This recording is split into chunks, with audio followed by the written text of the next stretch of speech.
এই যে গ্যালারি ঘাটাঘাটি করতে করতে পেয়ে গেছি আরও একটি অসাধারণ মুহূর্তের ভিডিও। এই সমস্ত মুহূর্তগুলো যদি আমি আমার স্মৃতির খাতায় যোগ করে না রাখতে পারি তাহলে ভগবান তো আমার পাপ দেবে, তাই না?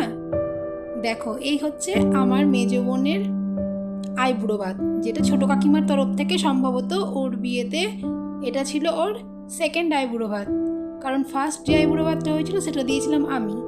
যদিও আমি এতটা রীতি রেওয়াজ মেনে দিতে পারিনি, আর কাকিমা যেহেতু এটা দিচ্ছে, কাকিমা সমস্ত নিয়ম কানুন মেনে রীতি রেওয়াজ মেনে আইবুড়ো ভাতের অনুষ্ঠানটির আয়োজন করেছে।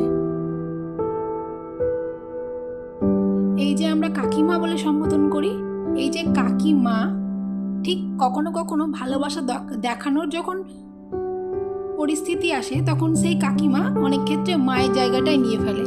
এই যেমন দেখো, বিয়েতে আইবুড়ো ভাত দেবে বলে কাকিমার প্রচণ্ড এক্সাইটমেন্ট, আর কি সুন্দরভাবে কত যত্ন সহকারে কত ভালোবেসে সমস্ত আয়োজন করেছে, দেখে তো আমি পুরোই মুগ্ধ হয়ে গেছি। শুধু কাকিমা না, এটা ছিল আমার কাকু কাকিমা দুজনের মিলিত প্রচেষ্টা। যদিও তাদের সহকারী হিসেবে বা সহযোগী যাই বলো সেই হিসেবে ঠাম্মা পাশে ছিল, আর আমরা তো ছিলামই, কিন্তু এই উদ্যোগটা নিয়েছিলেন কাকু কাকিমা ওনারা দুজনে, এবং অত্যন্ত নিপুণভাবে পুরো দায়িত্বটা ওনারা যথেষ্ট উৎসাহের সাথে পালন করেছেন।